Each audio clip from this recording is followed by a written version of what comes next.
Get ready with me. আজকে আমি আপনাদের সাথে শেয়ার করব গেট রেডি উইথ মি। আর আপনারা আমার এর আগের ভিডিওতে অনেক বেশি ভালোবাসা দিয়েছিলেন, তাই আজকে আবার একটা নতুন ভিডিও আপনাদের সাথে শেয়ার করতেছি।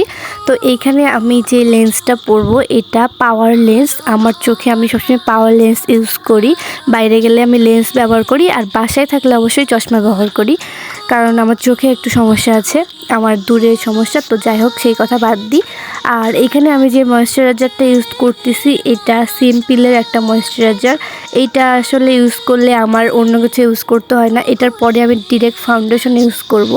আর যেহেতু আমি বাইরে বেশিক্ষণ থাকবো না, 1-2 ঘন্টার জন্য ঘুরে আবার চলে আসব, তো আমি কোনো সেটিং স্প্রে ইউজ করব না আজকে। আর আমি যে ময়েশ্চারাইজার ইউজ করছি এটার কারণে আমার এই মেকআপটা আজকে এমনি অনেক লং টাইম থাকবে। তো এইখানে আমি যেই ফেস পাউডারটা ইউজ করতেছি এটা কিন্তু ল্যাকমি ফেস পাউডার। আমি সবসময় ল্যাকমি ফেস পাউডার ইউজ করতে পছন্দ করি। ল্যাকমির সব কিছুই আমার ভালো লাগে। আর এইখানে আমি একটা আইশ্যাডো প্লেট থেকে ব্রাউন শেডের আইশ্যাডো নিয়েছিলাম।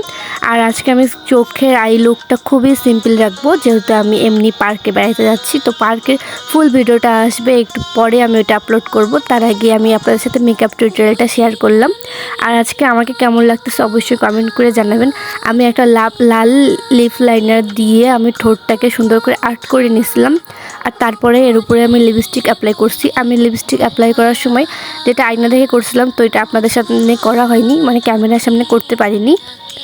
আমি কিন্তু অফ ক্যামেরায় আমার চোখে আইলাইনার দিছিলাম আর কাজলও দিছিলাম, তো সেটা আপনাদের ক্যামেরার সামনে করা হয়নি, মানে আপনাদের সামনে করা হয়নি, কারণ আমি ক্যামেরার সামনে একেবারে আইলাইনার দিতে পারি না।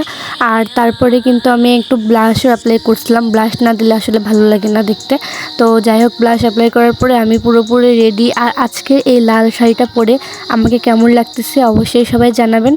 তো আজকের ভিডিওটা আমি এখানে শেষ করতেছি। আপনারা সবাই ভালো থাকবেন, সুস্থ থাকবেন, আর আমার পেজটা ফলো করে দেবেন।